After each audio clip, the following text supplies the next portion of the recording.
Il y a des moments dans la vie où notre cœur nous crie de faire ce qui est juste, même si cela peut nous détruire. Dans ce désert impitoyable de l'Arizona, en 1879, Thomas McKenna était sur le point de vivre un tel moment. Ce rancher aux cheveux gris menait une vie simple et solitaire dans un territoire où la haine entre colons et Apaches empoisonnait chaque jour. Il connaissait les règles. Il savait qu'il fallait se méfier. Mais ce matin-là, quand il découvrit cette jeune fille Apache attachée sous le soleil brûlant, abandonnée par des soldats, tout changea. Ses yeux le suppliaient silencieusement. Sa voix tremblante murmura des mots qui allaient bouleverser son existence. Thomas se retrouva face au choix le plus difficile de sa vie. Parfois, faire le bon choix nous coûte tout ce que nous avons. Mais que se passe-t-il quand notre conscience refuse de se taire? Avant de revenir au cœur de l'histoire, dites-nous d'où vous nous regardez. Et, si ce récit vous a touché, abonnez-vous, car demain je vous ai préparé quelque chose d'extraordinairement spécial. Thomas McKenna avait toujours pensé que la solitude était un choix. À 45 ans, avec ses cheveux gris prématurément blanchis par le soleil impitoyable de l'Arizona et ses mains cailleuses par 20 années de labeur, il avait façonné cette existence isolée, comme un homme sculpte le bois avec patience, détermination et une acceptation silencieuse de ce que la vie lui avait donné.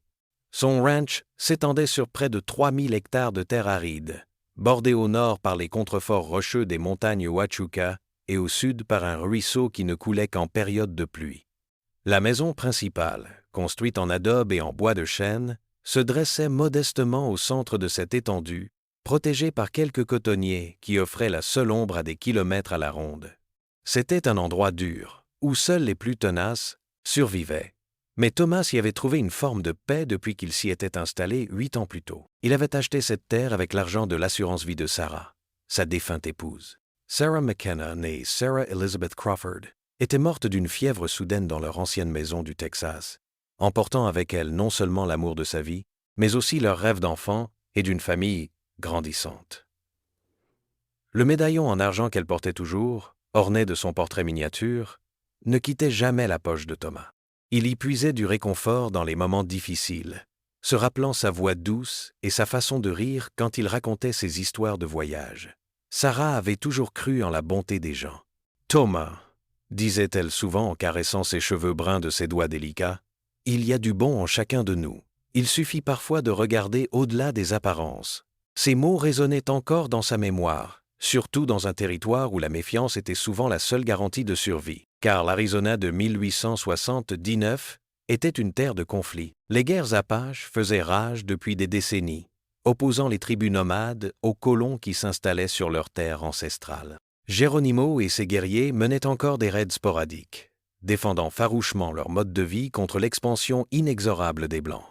De leur côté, l'armée américaine multipliait les patrouilles et les représailles, créant un climat de tension permanent où chaque rencontre pouvait dégénérer en violence.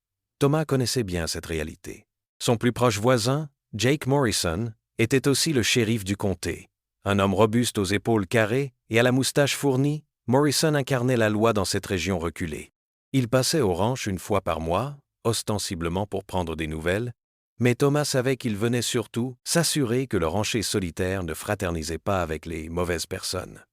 Morrison était un homme juste selon ses propres critères, mais inflexible quand il s'agissait des Apaches. « Tom », lui avait-il dit lors de sa dernière visite, 3 semaines plus tôt, « je sais que tu es un homme bien, mais souviens-toi que dans ce territoire, il n'y a que 2 camps, nous et eux, pas de place pour les indécis. » L'autre figure importante de la région était le docteur Hayes, un homme âgé d'une 60aine d'années qui avait établi son cabinet dans la ville la plus proche, Tombstone, à 2 journées de cheval du ranch.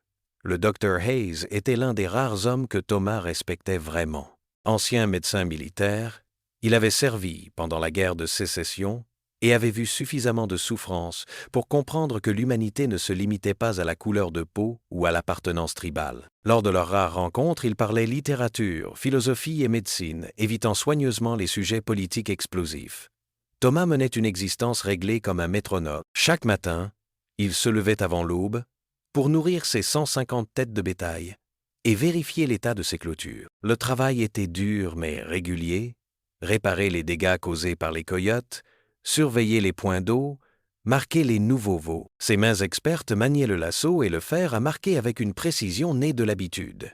Ses chevaux, 3 Mustangs qu'il avait dressés lui-même, lui obéissaient au doigt et à l'œil.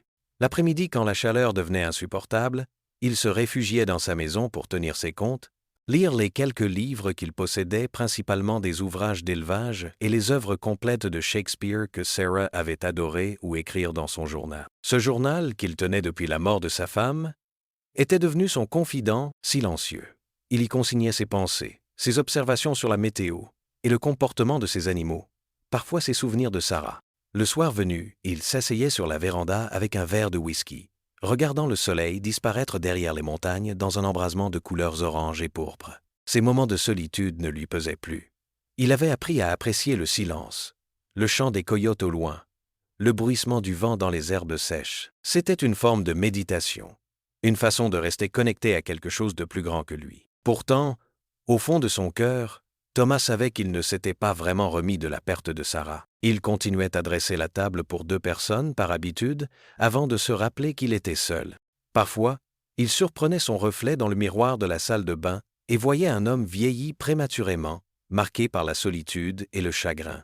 Ses yeux bleus, autrefois pétillants de joie de vivre, avaient pris une teinte plus terne, comme délavés par trop de couchers de soleil solitaires. Sa réputation dans la région était celle d'un homme intègre, mais distant. Les autres ranchers le respectaient pour son travail acharné et son honnêteté dans les affaires, mais personne ne prétendait vraiment le connaître. Il ne participait jamais aux rassemblements sociaux, évitait les saloons de Tombstone et ne fréquentait l'église que pour les enterrements. Cette distance qu'il maintenait avec ses semblables était autant une protection qu'une prison qu'il s'était construite. Les rares fois où des voyageurs s'arrêtaient à son ranch prospecteur en route vers les mines d'argent, marchands ambulants ou soldats en patrouille Thomas, les accueillaient avec une courtoisie réservée.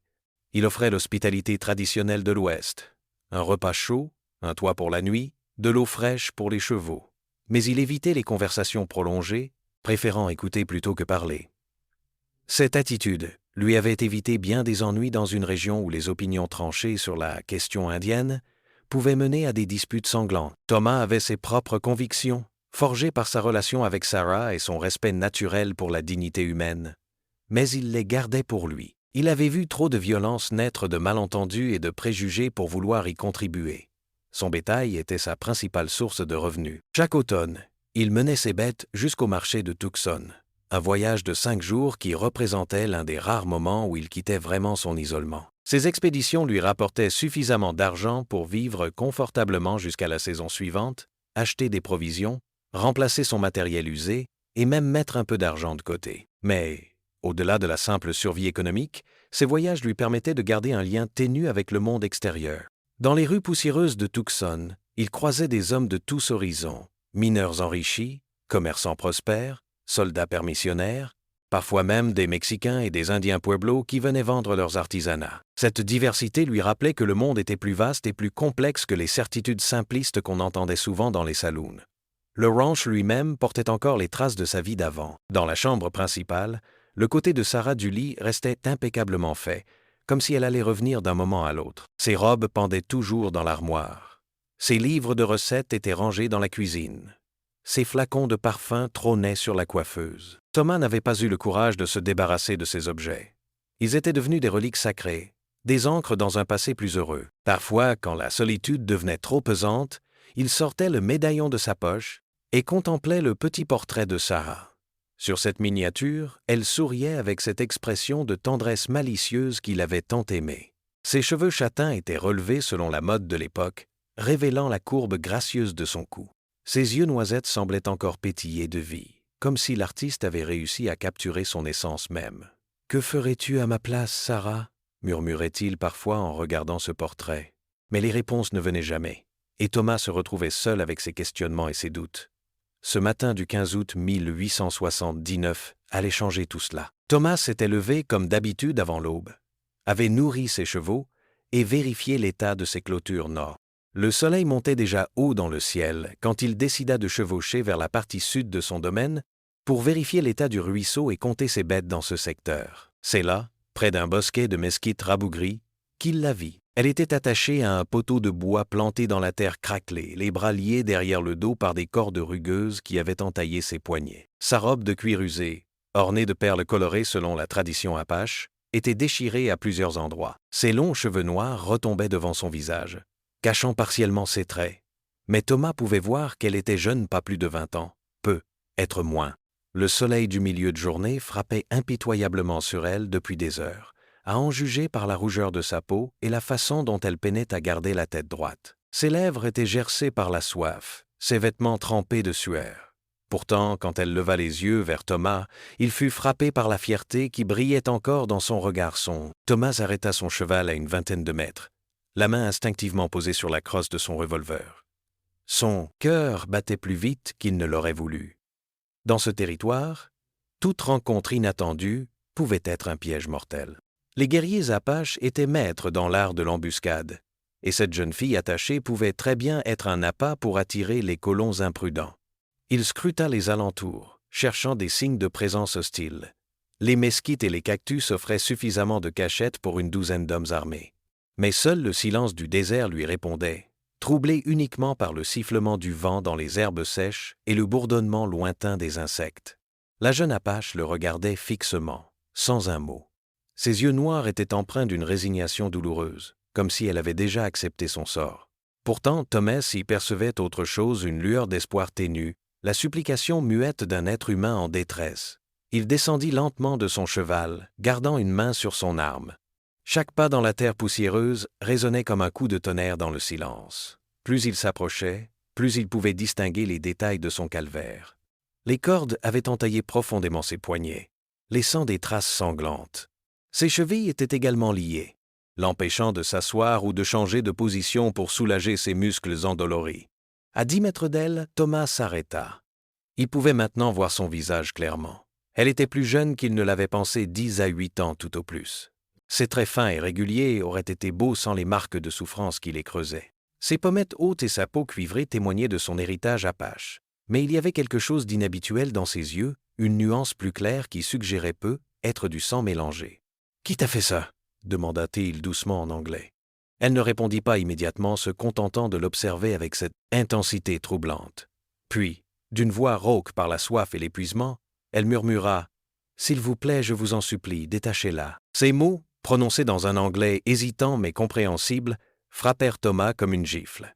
Il s'était attendu à des paroles en apache, à des cris de haine ou de défi. Au lieu de cela, cette supplique simple et désespérée, formulée à la troisième personne, comme si elle parlait d'une autre qu'elle-même, révélait une vulnérabilité qui le bouleversa. Thomas regarda autour de lui une dernière fois, puis s'agenouilla près du poteau pour examiner les nœuds. Les cordes étaient neuves, serrées par des mains expertes. Ce n'était pas l'œuvre d'Apache, il n'aurait jamais abandonné ainsi l'un des leurs.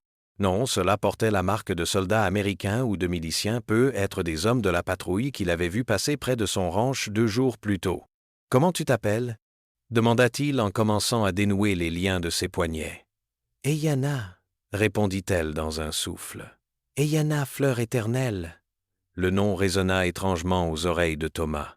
Il y avait une beauté mélancolique dans cette appellation, qui contrastait cruellement avec la situation présente. Ses doigts travaillaient méthodiquement sur les nœuds, mais son esprit bouillonnait de questions et d'appréhension. Que faisait-il exactement? En libérant cette jeune Apache, il enfreignait non seulement la loi martiale qui gouvernait le territoire, mais aussi tous les codes non écrits de la communauté des colons. Si quelqu'un le voyait, si quelqu'un apprenait ce qu'il était en train de faire, il serait accusé de complicité avec l'ennemi. Sa réputation, son commerce, être même sa vie seraient en danger. Pourtant, ses mains continuaient à s'activer sur les cordes. Quelque chose de plus profond que la raison le poussait à agir. C'était être, l'écho de la voix de Sarah, se souvenir de sa compassion naturelle pour tous les êtres souffrants.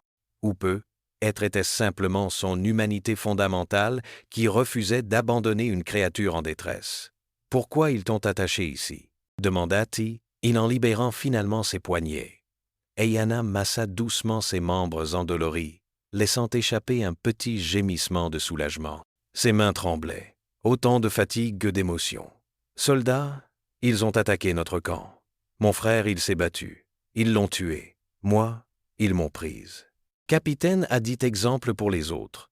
Laissez mourir sous le soleil. Chaque mot était prononcé avec difficulté, entrecoupé de silence où elle cherchait les termes anglais appropriés. Mais le message était clair, et la cruauté de ce châtiment révoltait Thomas. Laisser quelqu'un mourir lentement sous le soleil du désert était une forme de torture que même les plus endurcis des soldats auraient dû trouver répugnante. Il s'attaqua ensuite aux liens de ses chevilles, remarquant au passage que ses pieds étaient chaussés de mocassins de cuir finement travaillés. Malgré sa condition de prisonnière, elle portait encore les marques de son rang, ou de sa famille les perles de sa robe, les bracelets à ses poignets, les motifs délicats brodés sur ses vêtements. « Ton camp, il est loin d'ici » ? 2 jours vers le nord. Mais plus de camps maintenant. Soldats ont tout brûlé, tout détruit. La tristesse qui perçait dans sa voix était plus éloquente que de longs discours. Thomas comprenait qu'elle n'avait plus de foyer où retourner, plus de famille pour l'accueillir. En la libérant, il ne lui rendait pas seulement sa liberté physique, il lui offrait une chance de survivre dans un monde qui avait détruit tout ce qu'elle connaissait. Quand les dernières cordes tombèrent, Eyanna tenta de se lever, mais ses jambes se dérobèrent sous elle. Thomas la rattrapa instinctivement, surpris par sa légèreté.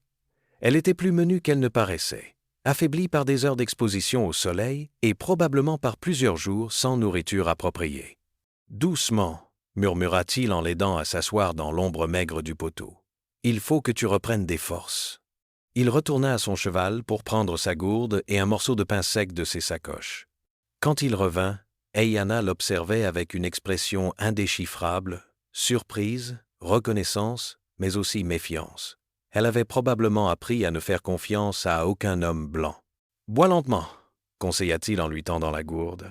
Elle but avec avidité, l'eau fraîche coulant sur son menton et sa gorge.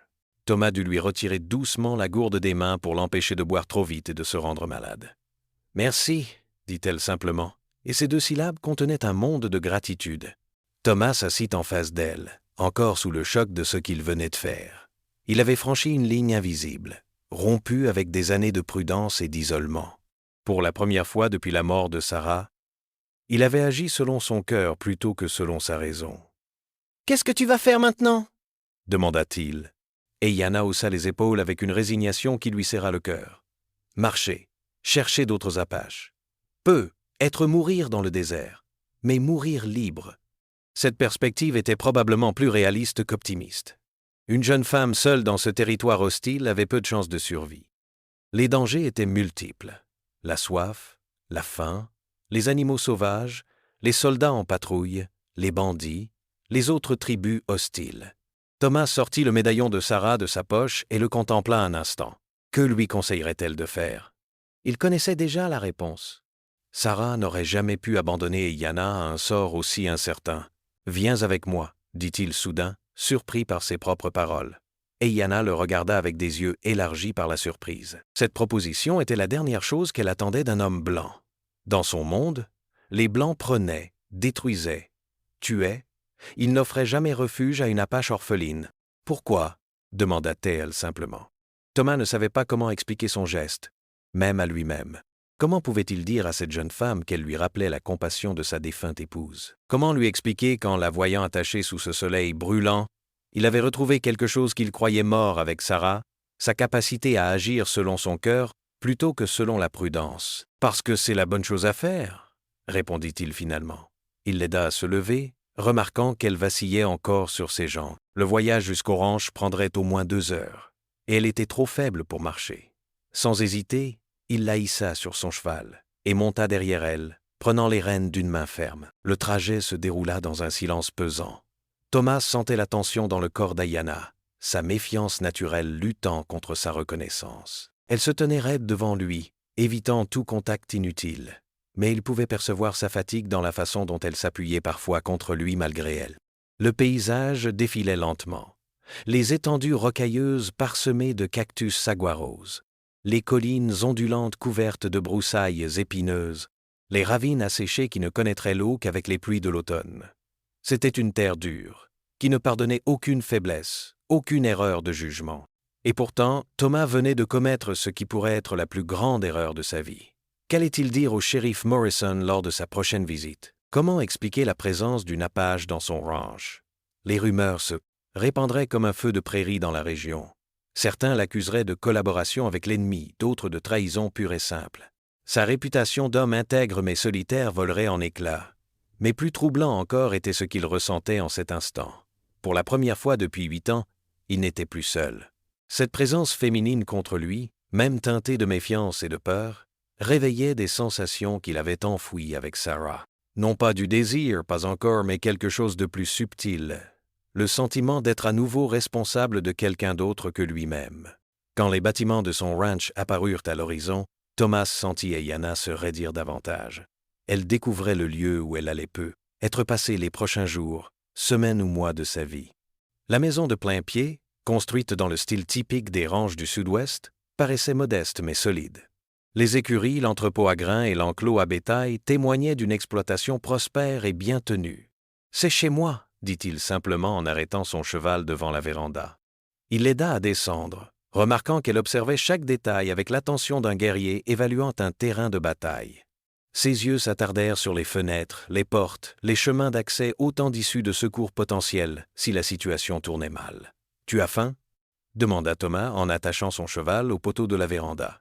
Ayanna hocha la tête, mais resta debout près des marches, visiblement peu sûre de ce qu'on attendait d'elle. Thomas comprit qu'il devait prendre les devants, établir des règles claires pour que cette cohabitation improbable puisse fonctionner. « Entre, » dit-il en ouvrant la porte. « Tu es mon invité. » Le mot « invité » parut la surprendre. Dans sa culture, l'hospitalité était sacrée, mais elle n'avait probablement jamais imaginé qu'un colon blanc puisse appliquer ce principe à une Apache.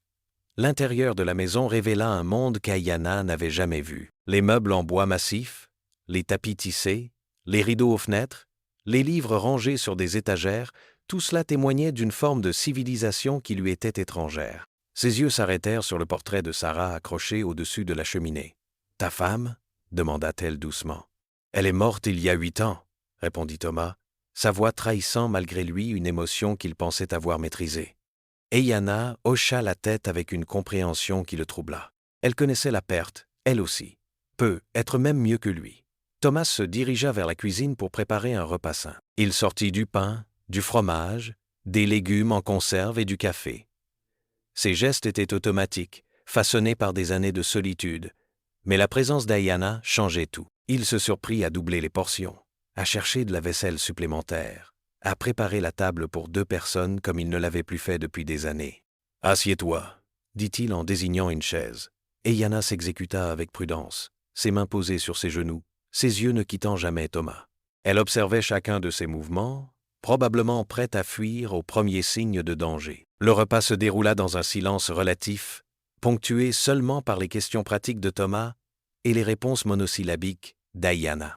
Elle mangea avec l'appétit de quelqu'un qui n'avait pas eu de vrai repas depuis plusieurs jours, mais toujours avec cette retenue méfiante qui caractérisait tous ses gestes. « Où vais-je dormir » demanda-t-elle finalement.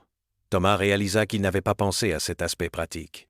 La maison ne comportait que 2 chambres, la sienne et celle qui avait été destinée aux enfants qu'il n'avait jamais eus avec Sarah.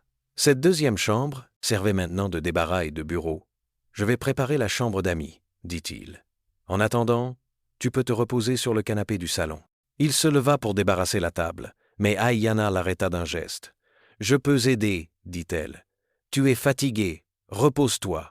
Dans ma tribu, femme aide toujours. C'est comment vous dites normal. » Thomas hésita, puis acquiesça. Il y avait quelque chose de touchant dans son désir de contribuer, de ne pas être seulement une charge. Ensemble, ils débarrassèrent la table et firent la vaisselle. Leur geste était maladroit au début, comme une danse dont ils ne connaissaient pas encore les pas, mais peu à peu une forme de routine s'établit. Pendant qu'Ayanna essuyait les assiettes, Thomas l'observait discrètement. Malgré sa fatigue et les épreuves qu'elle avait subies, elle conservait une grâce naturelle dans ses mouvements. Ses mains, bien qu'abîmées par les cordes, étaient délicates et habiles. Elle maniait la vaisselle avec le même respect qu'elle aurait montré pour des objets sacrés. « Thomas », dit-elle soudain, prononçant son nom pour la première fois, « pourquoi tu n'as pas peur de moi ?» La question le prit au dépourvu. Il posa le plat qu'il était en train de laver et se tourna vers elle. « Devrais-je avoir peur ?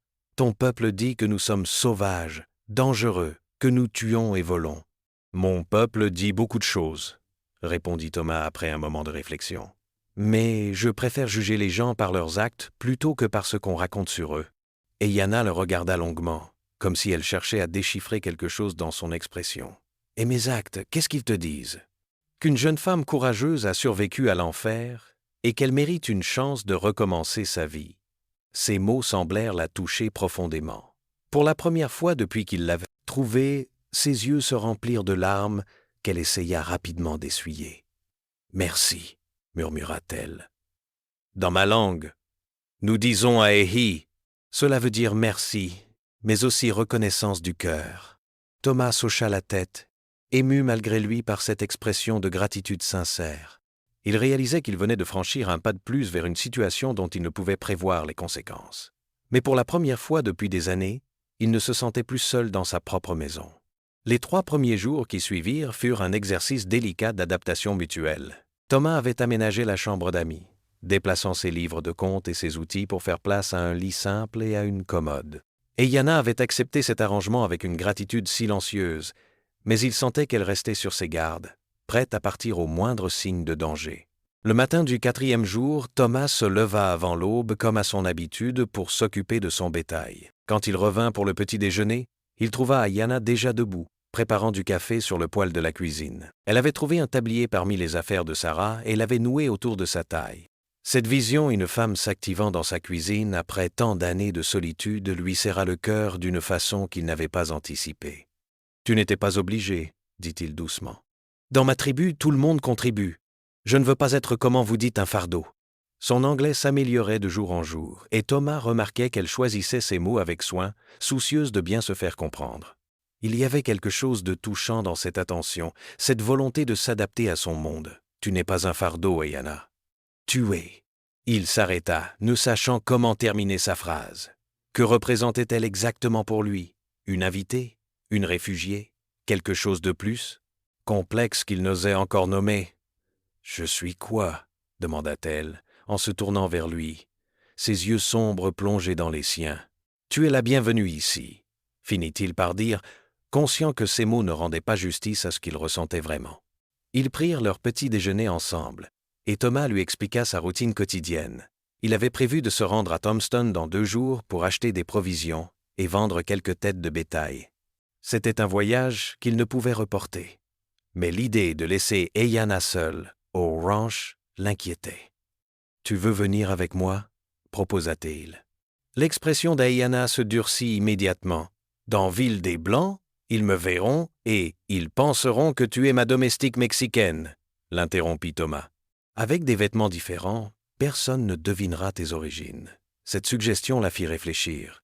Thomas comprenait son dilemme. Rester seul au ranch présentait des risques, mais se montrer en public était être encore plus dangereux. « J'ai des robes de ma femme », continua-t-il. « Elle pourrait aller. » Et Yana baissa les yeux, visiblement partagée entre la nécessité pratique et le respect qu'elle portait à la mémoire de Sarah. Elle ne serait pas fâchée?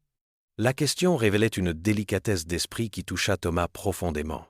Même dans sa situation précaire, Yana se souciait de ne pas offenser la mémoire d'une femme qu'elle n'avait jamais connue. « Sarah aurait voulu que ses affaires servent à quelqu'un qui en a besoin, » répondit-il avec sincérité.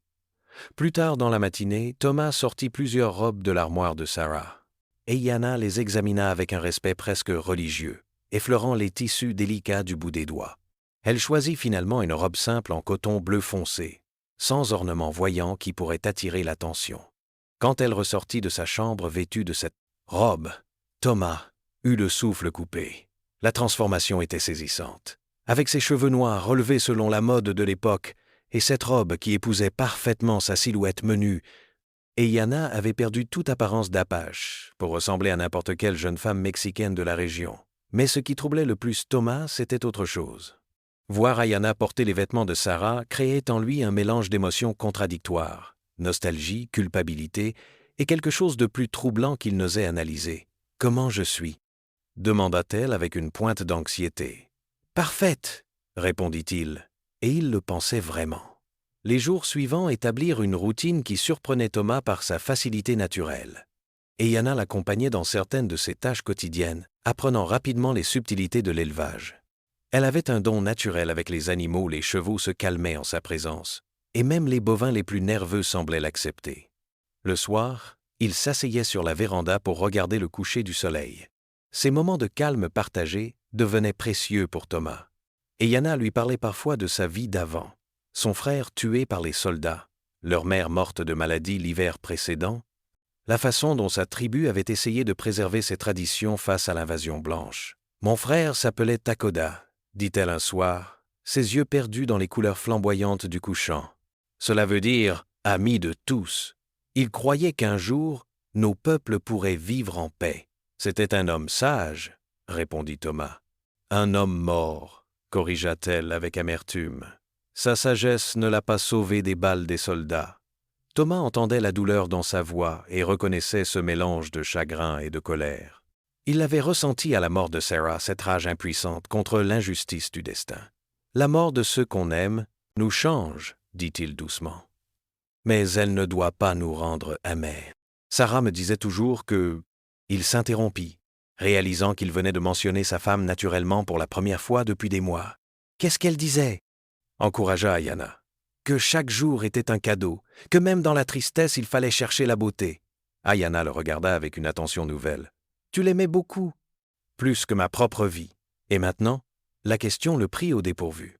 Thomas réalisa qu'il n'avait pas pensé à Sarah avec cette douleur lancinante habituelle depuis plusieurs jours. La présence d'Ayanna, leur conversation, cette nouvelle routine, tout cela avait imperceptiblement allégé le poids de sa solitude. « Maintenant, j'apprends à vivre autrement », répondit-il finalement.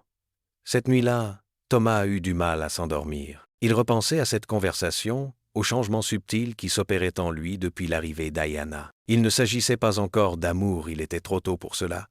Et le souvenir de Sarah restait trop présent. Mais quelque chose naissait entre eux, quelque chose qu'il n'arrivait pas encore à nommer. Il se leva et se dirigea vers la fenêtre de sa chambre, qui donnait sur la cour. La lune presque pleine baignait le paysage d'une lumière argentée. C'est alors qu'il la vit. Ayanna se tenait au milieu de la cour, vêtue de sa chemise de nuit blanche, les bras levés vers le ciel étoilé. Elle bougeait lentement, gracieusement, dans ce qui ressemblait à une danse rituelle. Ses gestes fluides semblaient raconter une histoire, exprimer une prière ou un remerciement aux esprits de ses ancêtres. Thomas observa cette danse mystérieuse, fasciné par la beauté de ses mouvements ancestraux. Dans cette chorégraphie silencieuse, Ayanna retrouvait son identité apache, se reconnectait à ses racines malgré les vêtements blancs qu'elle portait, pendant la journée. Quand elle eut terminé, elle resta immobile quelques instants, la tête levée vers les étoiles. Thomas eut l'impression qu'elle communiquait avec un monde spirituel qu'il ne comprenait pas, qu'elle puisait dans cette communion la force de continuer à vivre dans ce monde étranger. Puis elle se dirigea vers la maison, et Thomas se hâta de regagner son lit, troublé par ce qu'il venait de voir. Cette vision d'Ayanna dansant sous la lune lui révélait une facette de sa personnalité qu'il n'avait pas soupçonné, une profondeur spirituelle, une connexion à quelque chose de plus grand qu'elle-même. Il comprenait maintenant qu'en sauvant Ayanna, il n'avait pas seulement secouru une femme en détresse. Il avait accueilli chez lui un être complexe, riche d'une culture millénaire, porteur d'une sagesse différente de la sienne mais tout aussi précieuse. Cette découverte l'émut et l'effraya à la fois. Le voyage à Tombstone se déroula sans incident, mais Thomas sentait la tension d'Ayanna à chaque kilomètre qui les rapprochait de la ville. Déguisée en domestique mexicaine, elle gardait les yeux baissés et ne parlait que lorsqu'on s'adressait directement à elle. Sa transformation était si convaincante que même les soldats qu'ils croisèrent en route ne lui accordèrent qu'un regard distrait. Tombstone grouillait d'activité ce jour-là. Les mineurs descendus des collines pour leurs provisions hebdomadaires côtoyaient les éleveurs venus vendre leur bétail. Les saloons résonnaient déjà de rires gras et de conversations animées, bien que le soleil ne fût pas encore au zénith. Thomas conduisit Ayanna directement chez le marchand général, évitant les lieux les plus fréquentés. « Reste près de moi » murmura-t-il, il en l'aidant à descendre du chariot. « Ne réponds que par oui ou non si quelqu'un te parle. » À l'intérieur du magasin, Ayanna découvrait un monde de marchandises qu'elle n'avait jamais imaginé. Conserves en abondance, tissus colorés, outils en métal brillant, épis exotiques.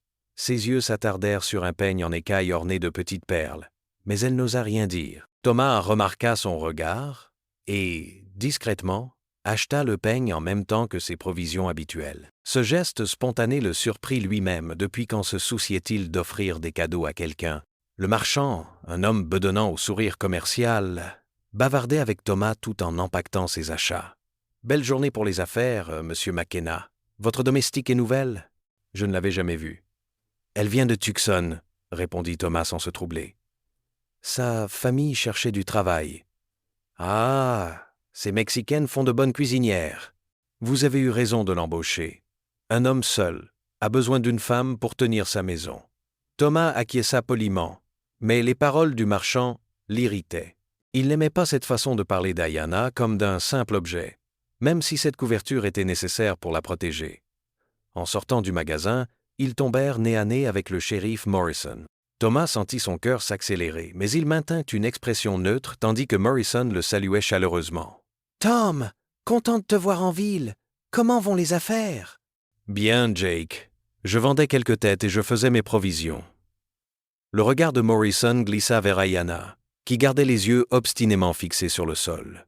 « Et qui est cette charmante personne? »« Ma nouvelle domestique. » Helena, improvisa Thomas, utilisant le premier prénom qui lui venait à l'esprit. « Elle vient de Tucson. » Morrison hocha la tête distraitement, mais Thomas remarqua qu'il observait Ayanna avec plus d'attention que nécessaire. Y avait-il quelque chose dans son apparence qui trahissait ses origines? Ou était-ce simplement la méfiance naturelle d'un homme de loi? Bien, bien. Il était temps que tu trouves quelqu'un pour s'occuper de ta maison. Un homme ne devrait pas vivre seul si longtemps. Morrison lui donna une tape amicale sur l'épaule et s'éloigna. Mais Thomas remarqua qu'il jetait encore un coup d'œil par-dessus son épaule vers Ayanna. « Il me soupçonne » murmura-t-elle quand ils furent hors de portée d'oreille. « Je ne sais pas. Peut être. Il faut qu'on parte d'ici. » Ils chargèrent rapidement leurs achats dans le chariot et quittèrent Tombstone plus vite que prévu. Thomas ne se détendit qu'une fois qu'ils eurent mis plusieurs kilomètres entre eux et la ville. « Tu as été parfaite, » dit-il à Ayanna. « Personne n'a deviné. »« Ton ami shérif, il n'est pas stupide. Il a vu quelque chose. » Thomas savait qu'elle avait raison. Morrison était un homme observateur, formé à détecter les anomalies. Il faudrait être plus prudent à l'avenir. Le soir même, de retour au ranch, Thomas offrit le peigne à Ayanna. Elle le prit avec des mains tremblantes, ses yeux brillants d'émotion. « Tu n'aurais pas dû, » murmura-t-elle. Sarah avait un peigne semblable. Elle disait que c'était important pour une femme de se sentir belle.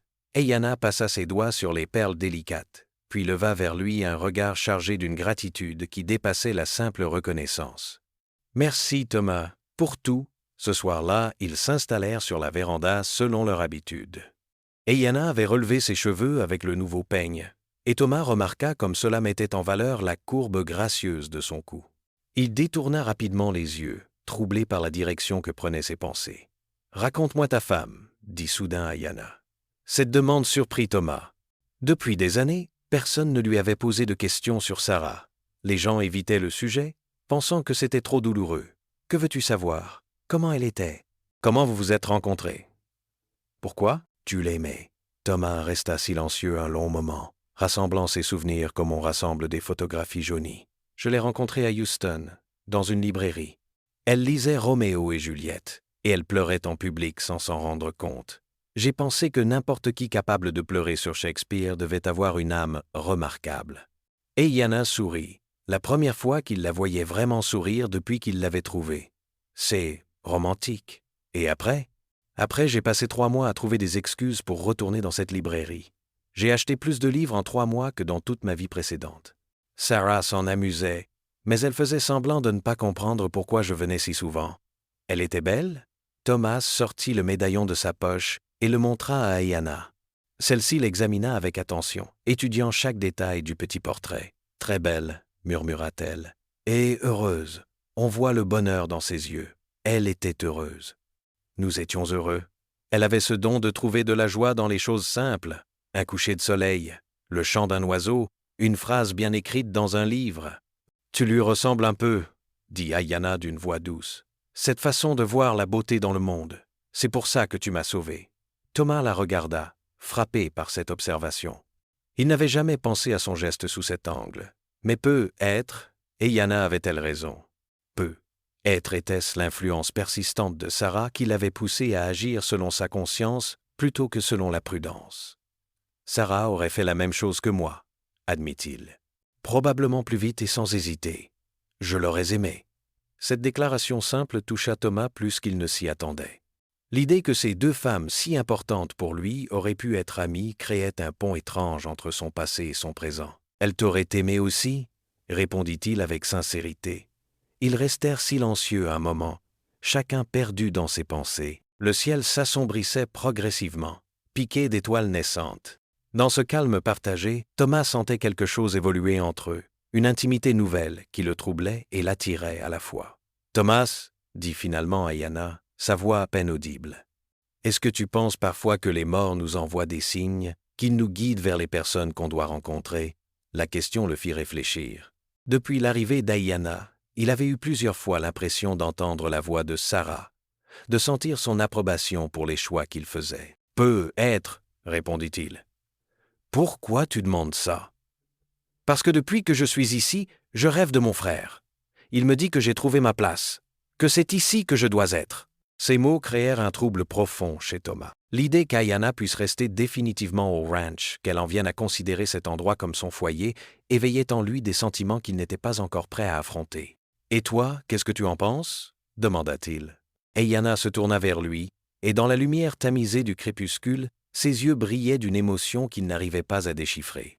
« Je pense que parfois, la vie nous mène exactement où nous devons être, même si le chemin est douloureux. » Les semaines qui suivirent virent s'épanouir entre Thomas et Ayanna une complicité qui les surprenait tous les deux. Elle apprenait rapidement les subtilités de la vie au ranch, et Thomas découvrait en elle une intelligence vive et une capacité d'adaptation remarquable. Elle savait maintenant traire les vaches, soigner les chevaux malades et même aider aux travaux de réparation des clôtures. Mais c'était dans les petits moments quotidiens que leur relation évoluait le plus profondément. Le matin, quand Thomas trouvait son café déjà préparé et une assiette de pain chaud sur la table. Le soir, quand Ayanna raccommodait ses vêtements usés sans qu'il le lui demande. Ces gestes simples tissaient entre eux une intimité douce qui effaçait peu à peu la solitude de Thomas. Un matin de septembre, alors qu'il réparait la toiture de l'étable, Thomas glissa sur les bardeaux humides de rosée. Il chuta lourdement, se tordant la cheville droite dans sa chute. La douleur fut immédiate et intense. Ayanna accourut en entendant son cri. Sans hésiter, elle l'aida à regagner la maison, supportant son poids d'un bras étonnamment ferme pour sa stature menue. « Il faut enlever la botte, » dit-elle en l'installant sur une chaise de la cuisine. Thomas grimaça quand elle tira délicatement sur sa botte. Sa cheville avait déjà doublé de volume, virant au rouge violacé. « Ce n'est pas cassé, » diagnostiqua Ayanna après avoir palpé l'articulation avec des gestes experts. « Mais mauvaise entorse. Tu ne pourras pas marcher pendant plusieurs jours. »« Comment tu sais ça ?» ?»« Ma mère était guérisseuse. Elle m'a appris. » Ayanna disparut quelques minutes et revint avec une brassée de plantes qu'elle avait cueillies près du ruisseau. Thomas la regarda préparer un cataplasme, broyant les feuilles avec le manche d'un couteau et les mélangeant avec un peu d'eau chaude. « Qu'est-ce que c'est ?»« Saule blanc et achillé. » Contre la douleur et l'inflammation. Elle appliqua le cataplasme sur sa cheville avec des gestes d'une douceur infinie, puis banda fermement le tout avec des bandes de tissu découpées dans une vieille chemise. « Voilà, dans 3 jours, tu pourras marcher. Dans 1 semaine, tu auras oublié. » Thomas était impressionné par son assurance et ses connaissances. Cette facette d'Ayanna, la guérisseuse héritière d'un savoir ancestral, lui révélait encore une fois la richesse de sa culture. Pendant sa convalescence forcée, Thomas découvrit un aspect différent de leur cohabitation. Ayanna prit naturellement en charge toutes les tâches qu'il ne pouvait accomplir, nourrissant les animaux, vérifiant les clôtures, gardant un œil sur le bétail. Elle travaillait avec une efficacité qui forçait l'admiration, ne se plaignant jamais de la charge supplémentaire. Le 3e soir, alors qu'elle rentrait des étables après avoir nourri les chevaux, Thomas la regarda se laver les mains à la pompe de la cour. La lumière dorée du couchant nimait sa silhouette d'un halo lumineux. Ses cheveux, libérés de leur chignon habituel, cascadaient sur ses épaules. Pour la première fois depuis des mois, Thomas sentit son cœur s'accélérer d'une façon qui n'avait rien à voir avec la douleur de sa cheville. Cette révélation le troubla profondément. Était-il en train de trahir la mémoire de Sarah ? Avait-il le droit de ressentir de nouveau ses émotions après avoir juré de lui rester fidèle pour l'éternité ? « Tu vas mieux ?» demanda Ayanna en entrant dans la cuisine, remarquant son expression soucieuse. « Oui, beaucoup mieux.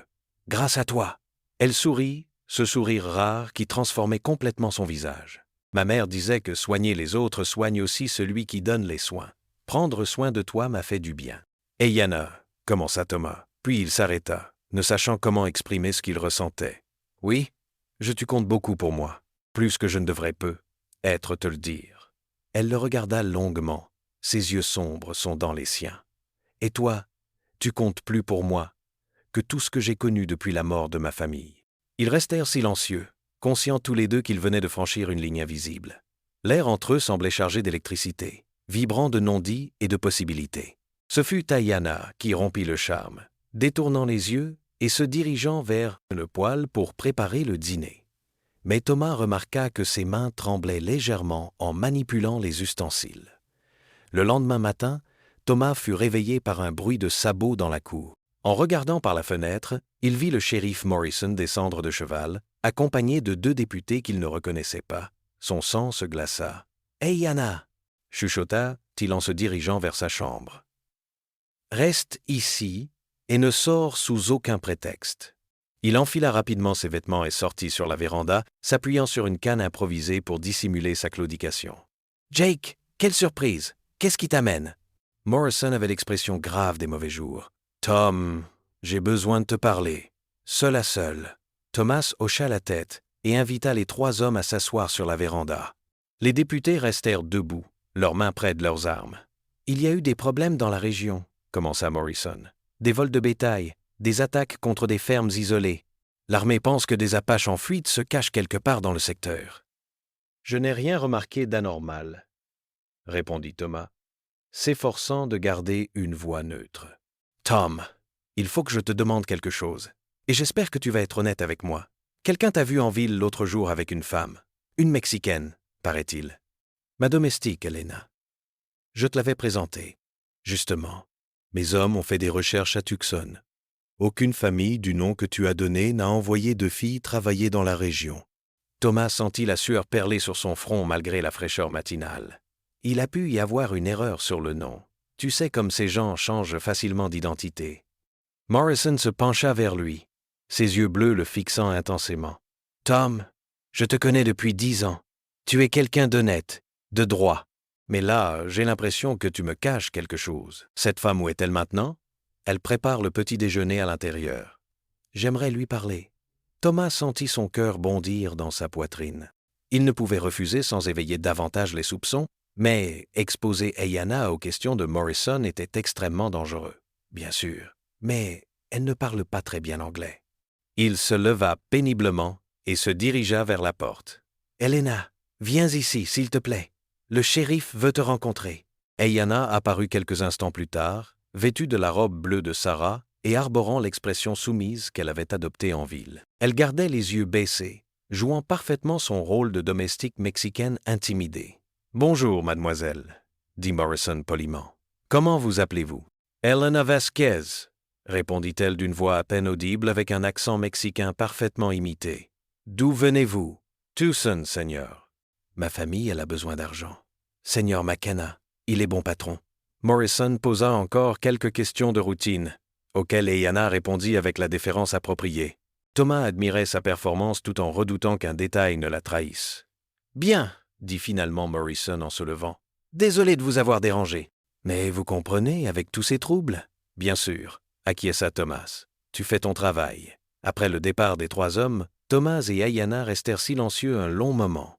Elle tremblait légèrement, le stress de la confrontation ayant épuisé ses réserves. « Il reviendra, » dit-elle finalement. « Peut être. Mais tu as été parfaite. Pour combien de temps encore? » Il se doute de quelque chose. Thomas savait qu'elle avait raison. Morrison était trop intelligent pour se contenter de cette explication superficielle.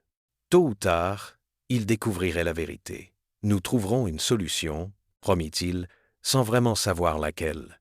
Mais au fond de lui, Thomas commençait à comprendre que leur bonheur fragile était menacé et que des choix difficiles les attendaient. 3 jours après la visite de Morrison, Thomas découvrit la vérité sur Ayana d'une manière qu'il n'avait jamais imaginée. Il était parti vérifier ses clôtures du côté nord quand il entendit des voix près du ruisseau.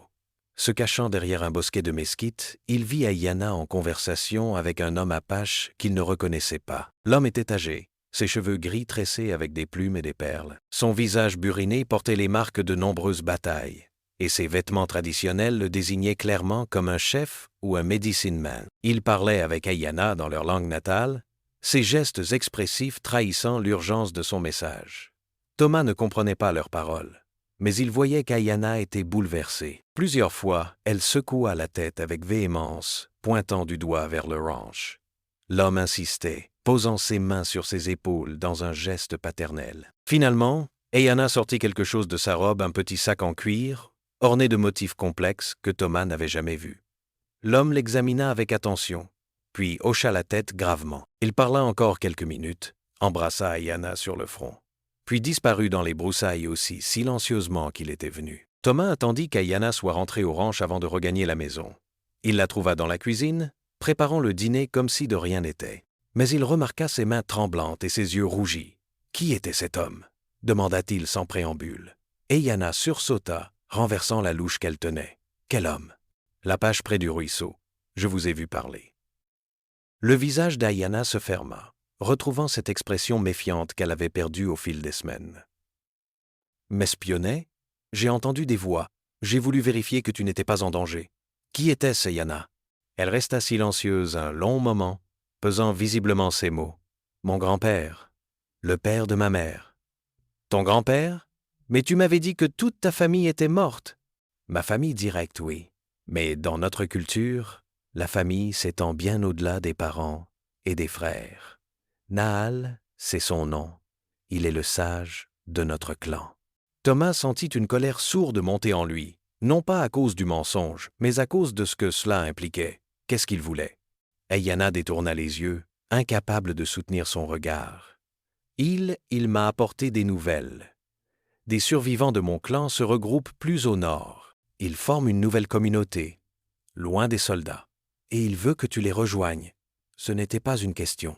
Thomas avait compris l'essentiel de la conversation silencieuse qu'il avait observée. Thomas, tu ne comprends pas. Je ne suis pas qui tu crois que je suis. Explique-moi. Et Yana alla s'asseoir sur une chaise, ses mains croisées devant elle. Quand elle releva les yeux, Thomas y lut une détermination douloureuse. Mon vrai nom n'est pas Ayana, c'est Itzayana. Et je ne suis pas une simple Apache. Mon père était Nalnish, un chef de guerre respecté. Ma mère était la fille du médecine man le plus puissant de la région. Dans notre société, cela fait de moi une princesse, termina Thomas, les pièces du puzzle s'assemblant soudain dans son esprit. Pas exactement, mais quelque chose d'approchant. J'ai des responsabilités envers mon peuple, des devoirs que j'ai fuis quand tu m'as sauvé. Thomas s'assit lourdement en face d'elle, le choc de cette révélation l'assommant presque physiquement. Pourquoi tu ne me l'as pas dit? Parce que je ne voulais pas partir. Explosa-t-elle ses yeux, brillants de larmes contenues.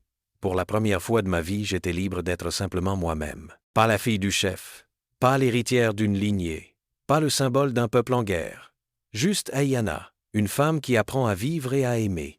Le mot « aimer » résonna entre eux comme un coup de tonnerre. Ayana réalisa ce qu'elle venait de dire et rougit violemment. « Ayana, mon grand-père dit que notre peuple a besoin de moi, que ma présence leur donnerait l'espoir de continuer, que mon sang royal pourrait unir les clans dispersés. Et qu'est-ce que tu lui as répondu? Que j'avais trouvé ma place ici, que mon cœur appartenait à ce ranch, à cette vie à toi. » Cette déclaration frappa Thomas comme un coup de poing. Pendant des semaines, il avait senti naître entre eux quelque chose de profond, mais il n'avait jamais osé l'exprimer. Entendre Ayana Itzayana avouer ses sentiments le bouleversait et le terrifiait à la fois. « Ayana, Il m'a donné 3 jours pour réfléchir, continua-t-elle, ignorant son interruption. Après ça, il reviendra chercher ma réponse définitive. Thomas se leva et se mit à faire les 100 pas dans la cuisine, son esprit bouillonnant de questions et d'émotions contradictoires. « Montre-moi ce qu'il t'a donné. Ce sac en cuir. » Ayana hésita, puis sortit l'objet de sa robe. C'était un petit sac médecine orné de perles et de plumes, visiblement ancien et précieux. C'était à ma mère, et à sa mère avant elle. Il contient des objets sacrés, des symboles de mon rang. Thomas examina l'artisanat délicat, conscient qu'il tenait entre ses mains un objet d'une valeur inestimable pour le peuple apache. « Tu as menti sur beaucoup de choses, » dit-il finalement. « Pas sur l'essentiel. Pas sur ce que je ressens pour toi. Comment je peux te faire confiance maintenant? Comment je peux savoir ce qui est vrai et ce qui ne l'est pas? » Les larmes qu'Ayana avait retenues jusque-là se mirent à couler librement sur ses joues. Parce que si j'avais voulu te mentir, je serais déjà parti. Nahal m'offrait une sortie honorable, un moyen de retrouver mon peuple sans avoir à expliquer ces mois passés chez un blanc. J'aurais pu disparaître dans la nuit et tu n'aurais jamais su la vérité. Thomas réalisa qu'elle avait raison. Rien ne l'obligeait à cette confession douloureuse, sinon son désir d'honnêteté entre eux. Qu'est-ce que tu veux vraiment, Ayana? Je veux rester ici. Avec toi. Mais je ne sais pas si j'en ai le droit. Mon peuple souffre. Ils ont besoin de guides, de symboles, d'espoir. En restant ici, je les abandonne peut être un sort terrible. Thomas comprenait son dilemme. C'était le conflit éternel entre le bonheur personnel et le devoir, entre l'amour et la responsabilité. Et si on trouvait un autre moyen? Proposa-t-il soudain. Quel autre moyen? Je ne sais pas encore. Mais il doit y avoir une solution qui ne t'oblige pas à choisir entre ton peuple et ton cœur. Et Yana le regarda avec surprise. Tu ferais ça? Tu m'aiderais à aider mon peuple? Je ferai n'importe quoi pour toi, répondit Thomas avec une sincérité qui les surprit tous les deux. Ils restèrent face à face, conscients que cette conversation avait changé fondamentalement leur relation. Les non-dits étaient tombés, les masques étaient tombés. Il ne restait plus que deux, un homme et une femme de mondes différents, unis par un amour naissant et confrontés à des choix impossibles. « Thomas !»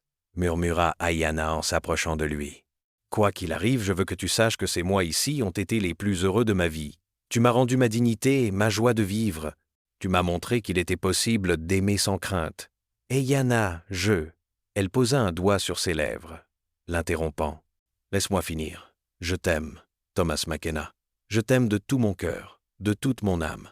Et quelle que soit ma décision, cet amour ne mourra jamais. » Thomas prit ses mains dans les siennes, sentant combien elles étaient froides malgré la chaleur de la cuisine. « Moi aussi, je t'aime. Je n'aurais jamais cru pouvoir aimer à nouveau après Sarah, mais tu as réveillé quelque chose en moi que je croyais mort. Tu as ramené la lumière dans ma vie. » Ils s'embrassèrent alors, tendrement d'abord, puis avec toute la passion et la désespoir de deux êtres qui savaient que leur bonheur était menacé. Dans ce baiser se mêlaient l'amour, la peur, l'espoir et la certitude que leur vie venait de basculer irrémédiablement. Quand ils se séparèrent, tous deux savaient qu'il n'y avait plus de retour en arrière possible. Ils étaient liés désormais, pour le meilleur et pour le pire. Mais dehors, les nuages s'amassaient à l'horizon. Et Thomas ne pouvait s'empêcher de penser que leur plus grande épreuve les attendait encore. Les 2 jours qui suivirent cette révélation furent empreints d'une urgence douloureuse. Thomas et Ayana savaient que le temps leur était compté, que des forces extérieures allaient bientôt bouleverser leur existence fragile. Ils passèrent ces heures précieuses à explorer leur amour naissant, mais aussi à élaborer des plans pour l'avenir incertain qui les attendait. Le matin du 2e jour, Thomas prit une décision qui le surprit lui-même. « Je viens avec toi », annonça-t-il pendant qu'ils prenaient leur petit déjeuner. Et Yana faillit renverser sa tasse de café. « Quoi? Si tu décides de rejoindre ton peuple, je viens avec toi. »« Thomas, tu ne comprends pas ce que tu dis. »« Un homme blanc parmi les Apaches, il te tuerait avant même que tu puisses expliquer ta présence. Alors nous trouverons un autre moyen. Nous partirons vers l'ouest, vers la Californie. Nous recommencerons ailleurs, sous d'autres noms. » Et Yana le regarda avec un mélange d'amour et de désespoir. « Et ton ranch, ta vie ici, tu abandonnerais tout ça pour moi? Cette terre ne vaut rien sans toi pour la partager. Sarah est partie, Ayana. Toi, tu es là, vivante, et je t'aime. Je ne vais pas te laisser partir comme j'ai laissé partir Sarah. » Les larmes montèrent aux yeux d'Ayana. Pendant toute sa vie, elle avait été considérée comme un symbole, un outil politique, une monnaie d'échange. Pour la première fois, quelqu'un était prêt à tout sacrifier simplement pour elle, pour la femme qu'elle était vraiment. « Tu ferais ça? » ?»« J'ai déjà commencé à faire mes préparatifs. » Thomas alla chercher une sacoche en cuir dans sa chambre et la vida sur la table de la cuisine. Elle contenait des liasses de billets, des pièces d'or et quelques bijoux. Toutes mes économies. L'argent de la vente du bétail cette année, c'est suffisant pour nous permettre de voyager loin et de nous installer ailleurs.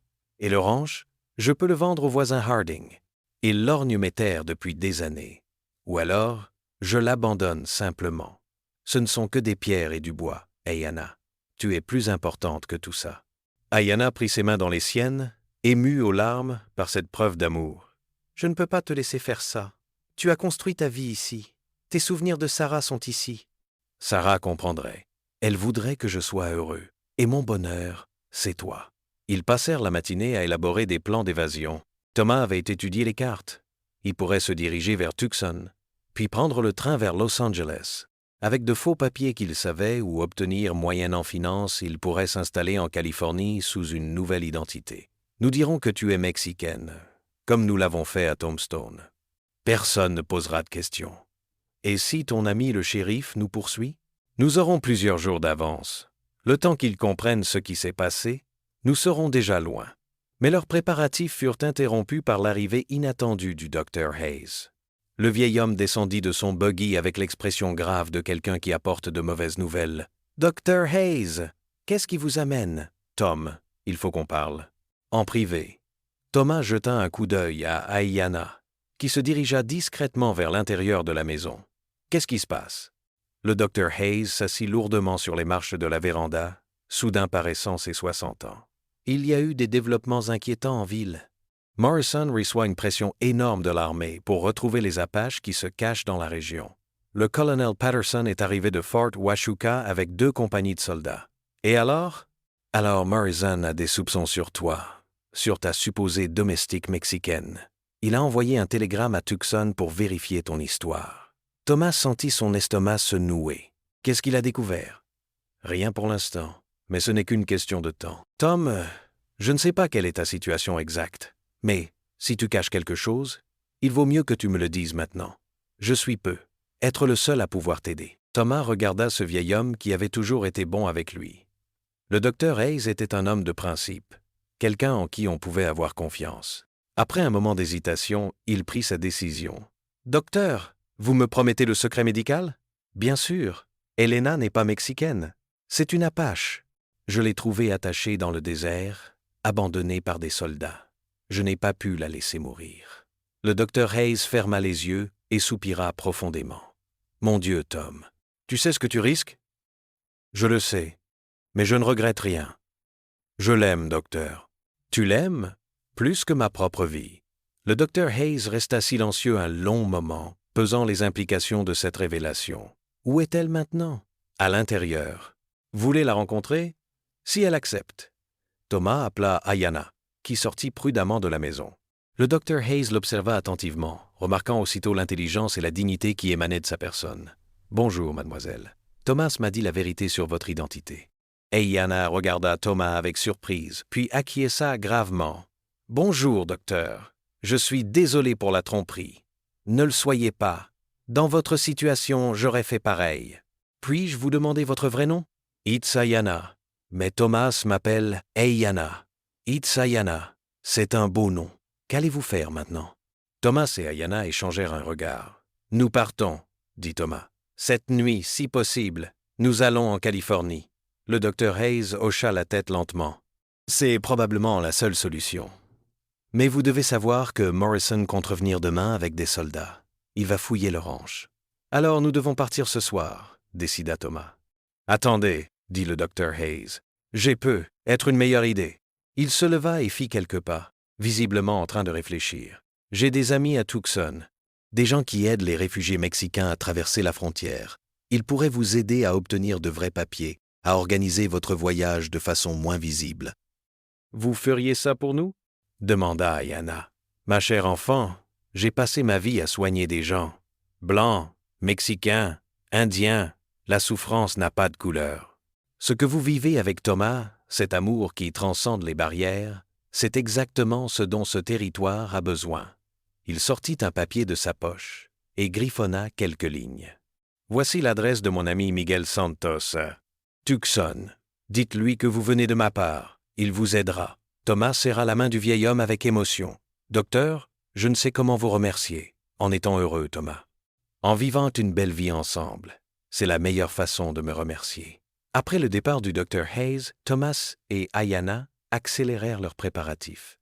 Ils sélectionnèrent l'essentiel. Quelques vêtements, l'argent, les papiers importants, et pour Aiyana, le sac médecine de sa mère. « Tu n'emportes rien d'autre? » demanda Thomas en voyant qu'elle ne prenait aucun autre objet personnel. « J'emporte mes souvenirs. Et toi? C'est suffisant. » Thomas alla dans sa chambre et prit le médaillon de Sarah. Il le contempla une dernière fois, se souvenant de tous les moments de bonheur qu'il avait partagés avec sa première épouse. « Au revoir, Sarah, » murmura-t-il. « Merci de m'avoir appris à aimer. Merci de m'avoir mené vers Aiyana. » Il glissa le médaillon dans sa poche. Il ne l'abandonnerait pas, mais il ne le porterait plus constamment. C'était sa façon de marquer la transition entre son passé et son avenir. Quand la nuit tomba, ils chargèrent leurs affaires dans le chariot. Thomas avait décidé d'emmener 2 de ses meilleurs chevaux, cela leur donnerait de la valeur à échanger si nécessaire. « Tu es sûr que tu ne regretteras jamais ?» demanda Ayanna, une dernière fois en regardant la maison où ils avaient été si heureux. « Jamais, » répondit Thomas avec conviction.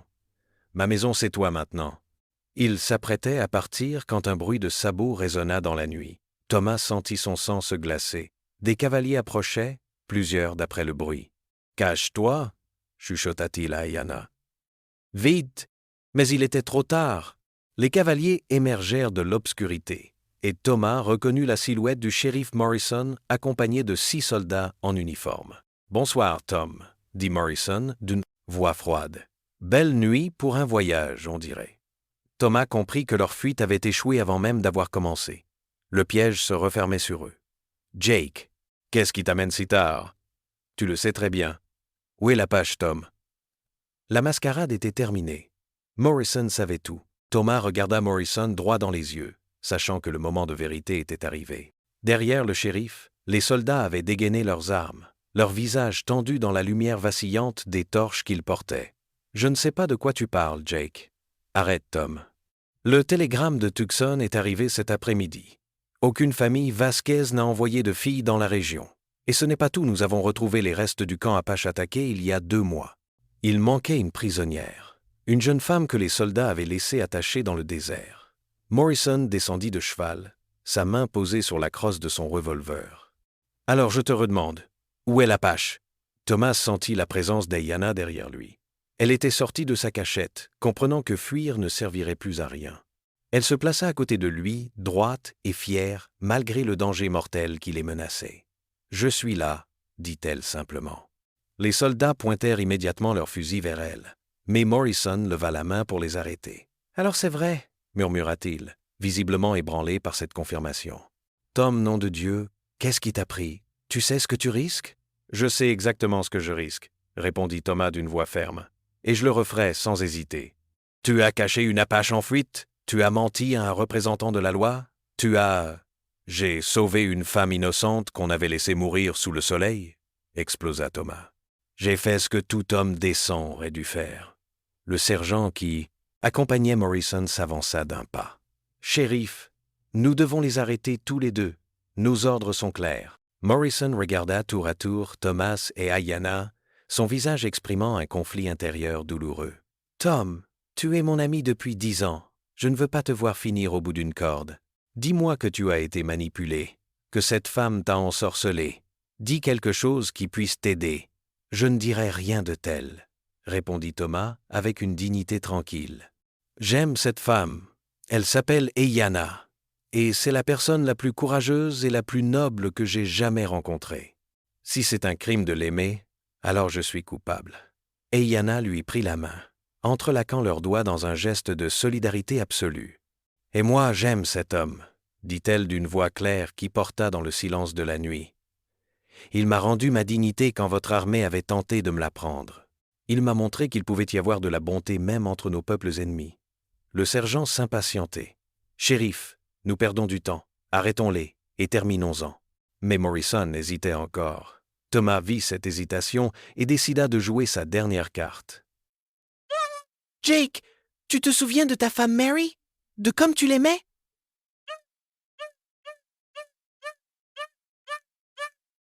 « Ne mêle pas Mary à ça. Elle est morte en couche, il y a 5 ans. Tu m'as dit que tu aurais donné ta vie pour la sauver. Tu m'as dit que l'amour était la seule chose qui donnait un sens à l'existence. » Les yeux de Morrison se voilèrent de douleur au souvenir de sa femme disparue. C'est différent. Mary était quoi? Blanche? En quoi la couleur de sa peau rendait-elle votre amour plus légitime que le nôtre? Parce que c'est la loi.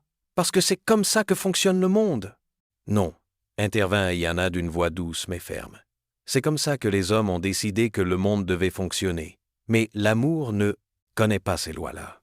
L'amour ne voit pas les couleurs. Il ne voit que les cœurs. Le sergent perdit patience et fit signe à ses hommes. Assez de bavardage.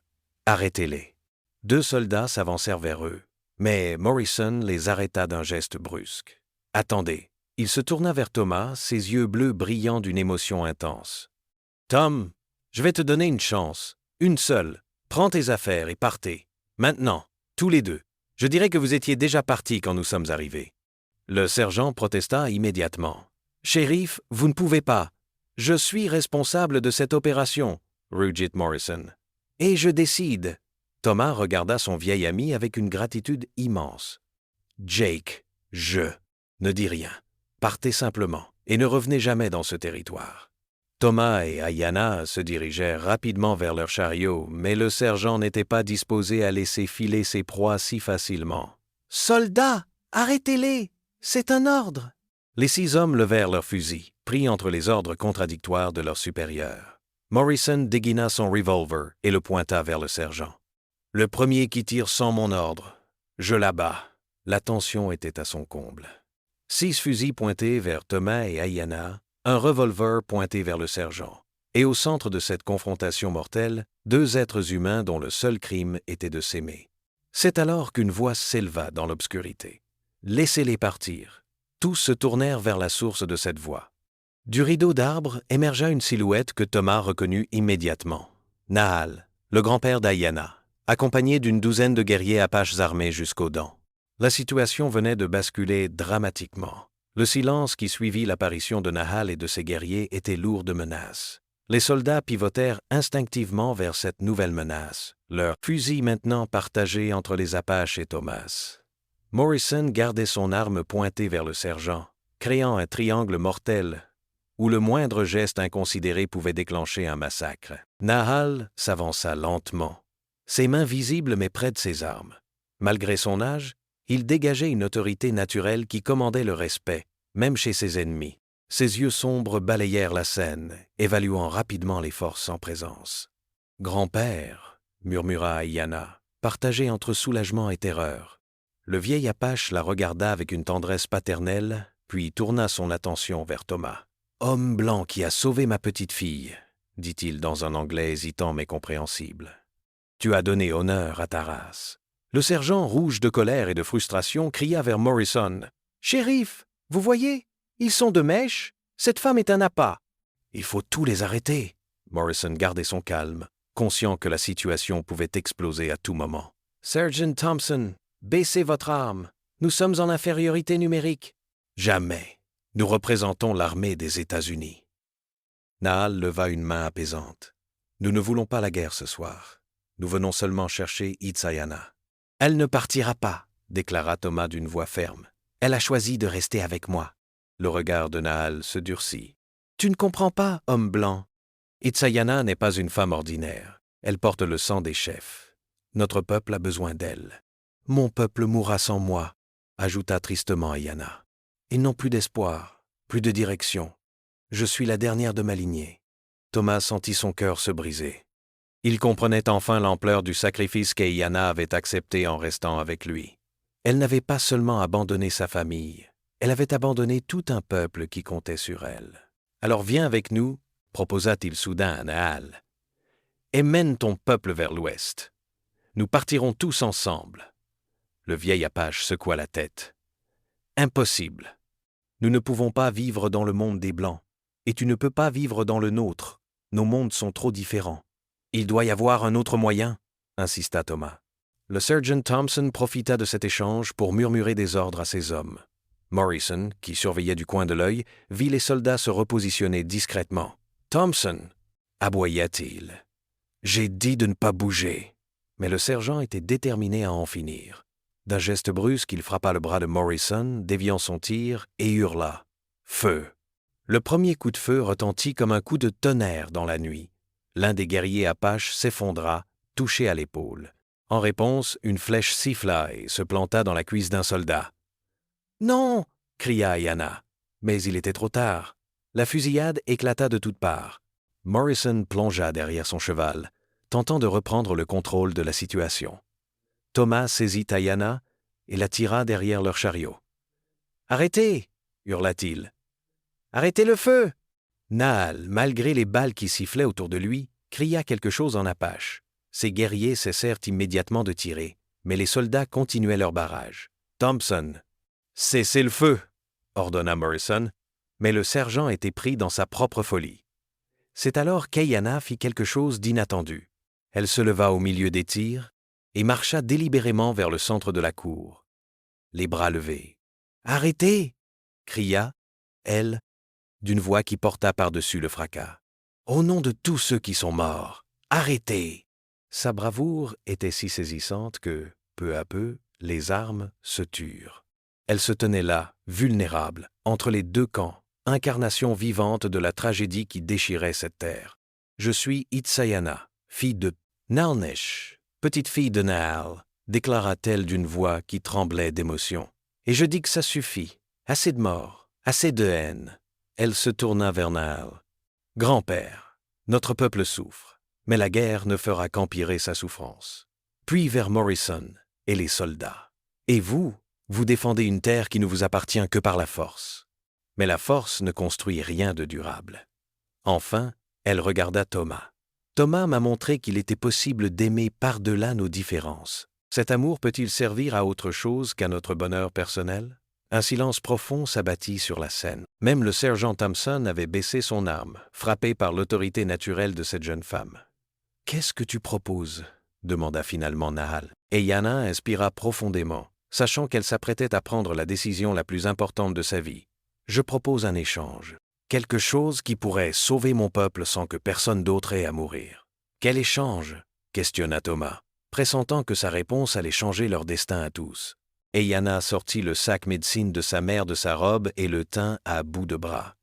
« Je renonce à mon héritage. Je donne mes droits de naissance à quelqu'un d'autre. En échange, laissez-nous partir, Thomas et moi. Laissez-nous vivre notre amour en paix. » Le sacrifice qu'elle proposait était énorme. En renonçant à ses droits, elle libérait son peuple de leur dépendance envers elle, mais perdait aussi tout ce qui définissait son identité depuis sa naissance. Naal la regardait avec une tristesse infinie. « Tu sais ce que cela signifie, petite fille ? Je sais. Mais l'amour exige parfois de tout sacrifier.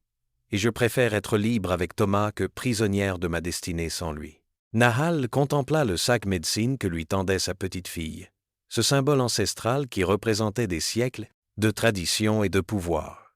Ses yeux, creusés par l'âge et la sagesse, reflétaient une tristesse profonde, mais aussi une compréhension nouvelle. « Itsayana, dit-il doucement, es-tu certaine de ton choix ? Une fois que tu auras renoncé à ton héritage, il n'y aura plus de retour possible. Tu ne seras plus Apache aux yeux de notre peuple. Je serai toujours Apache dans mon cœur, » répondit-elle avec une sérénité qui impressionna tous ceux qui l'entendaient. « Mais je choisis d'être d'abord une femme libre, libre d'aimer qui je veux, libre de construire ma propre destinée. » Thomas s'approcha d'elle et prit sa main libre. « Ayanna, tu n'as pas à faire ça pour moi. Nous trouverons un autre moyen. » « Il n'y en a pas d'autre, Thomas, et je le fais autant pour moi que pour toi. Toute ma vie, j'ai été défini par mon sang, par ce que les autres attendaient de moi. Aujourd'hui, je choisis qui je veux être. » Morrison observait cette scène avec un mélange d'admiration et d'incrédulité. Cette jeune Apache faisait preuve d'un courage qui forçait le respect, même chez ses ennemis. « Et qui recevra ton héritage ?» demanda Nahal. Ayanna se tourna vers l'un des jeunes guerriers qui accompagnaient son grand-père. « Takeshi, fils de mon cousin. Il a le sang royal et la sagesse nécessaires pour guider notre peuple vers un avenir meilleur. » Le jeune homme en question s'avança, visiblement ému par cet honneur inattendu. « Itsayana, je ne suis pas sûr d'être digne de... »« Tu l'es, » l'interrompit-elle. « Tu as toujours parlé de paix, de réconciliation. C'est exactement ce dont notre peuple a besoin maintenant. » Nahal hocha lentement la tête.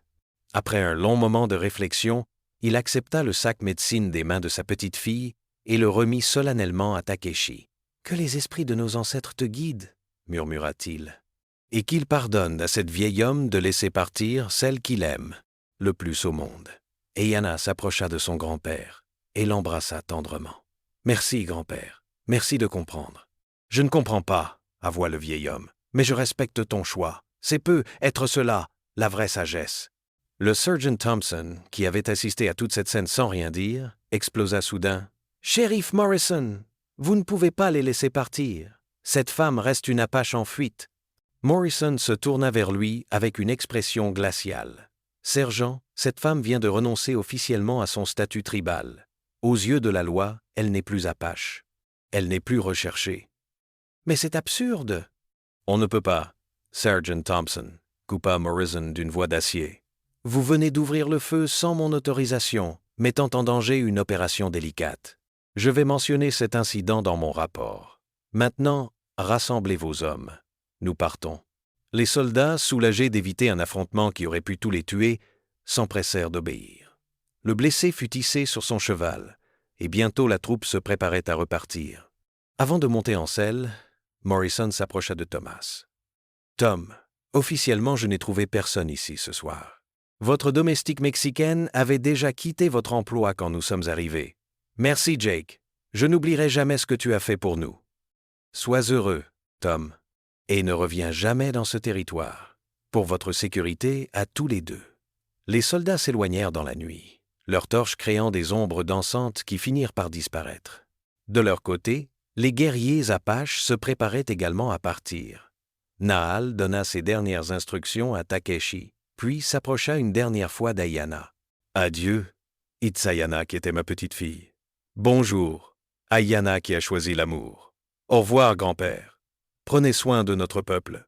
Et toi, prends soin de ton cœur. » Les Apaches disparurent dans l'obscurité aussi silencieusement qu'ils étaient venus, laissant Thomas et Ayanna seuls sous les étoiles. Ils restèrent immobiles un long moment, enlacés, réalisant pleinement ce qui venait de se passer. Ayanna avait sacrifié son héritage, sa position, son peuple, tout ce qui constituait son identité pour leur amour. Thomas était bouleversé par l'ampleur de ce sacrifice. « Ayanna, tu as renoncé à tant de choses pour moi. Comment pourrais-je jamais être digne de ce que tu as fait ? » En m'aimant, Thomas, en me rendant heureuse, en construisant avec moi une vie qui justifie tous ces sacrifices. Ils chargèrent rapidement leurs affaires et quittèrent le ranch avant l'aube. Thomas jeta un dernier regard à la maison qui avait abrité tant de souvenirs, ceux de sa vie avec Sarah, puis ceux de sa renaissance avec Ayanna. Cette terre avait été témoin de ses plus grandes joies et de ses plus grandes douleurs. « Des regrets ?» demanda Ayanna en voyant son expression. « Aucun. » répondit-il avec sincérité. Cette maison n'était plus qu'un mausolée depuis la mort de Sarah. Grâce à toi, j'ai retrouvé la vie. Maintenant, nous allons la vivre pleinement. Leur voyage vers la Californie dura 3 semaines. Ils voyagèrent discrètement, évitant les grandes routes, dormant souvent à la Belle Étoile. Grâce au contact du Dr Hayes, ils obtinrent de faux papiers à Tucson. Thomas McKenna devint Thomas Martinez et Ayanna prit le nom d'Elena Martinez, son épouse mexicaine. Ils s'installèrent finalement dans une petite ville près de Los Angeles, où Thomas acheta un terrain et recommença à élever du bétail. Leur histoire d'amour avait commencé dans le désert de l'Arizona par un acte de compassion spontané, et elle continuait maintenant sous le soleil de Californie. 6 mois plus tard, Elena Martinez donna naissance à leur premier enfant, un fils qu'ils appelèrent David. En le tenant dans ses bras, Thomas repensait parfois à cette matinée fatidique où il avait trouvé Ayanna attachée sous le soleil brûlant. Un simple geste de bonté avait transformé 2 existences et prouvé que l'amour pouvait vraiment transcender toutes les barrières. Parfois, quand le vent soufflait du désert, Ayanna croyait entendre les chants de son peuple. Elle pensait à son grand-père, à Takeshi qui dirigeait maintenant leur clan, à la culture qu'elle avait choisi de quitter. Une mélancolie douce l'envahissait alors, mais elle regardait Thomas et leur fils, et elle savait qu'elle avait fait le bon choix. Car il y a des moments dans la vie où l'on doit choisir entre ce que le monde attend de nous et ce que notre cœur nous dicte. Ayanna avait écouté son cœur, et il l'avait menée vers un bonheur qu'elle n'aurait jamais osé espérer. Leur amour était devenu légende dans leur nouvelle communauté, l'histoire de l'éleveur texan et de sa belle épouse mexicaine qui s'aimaient avec une tendresse visible à tous. Personne ne connaissait leur véritable histoire. Personne ne savait quel sacrifice avait rendu possible leur bonheur. Et c'était très bien ainsi.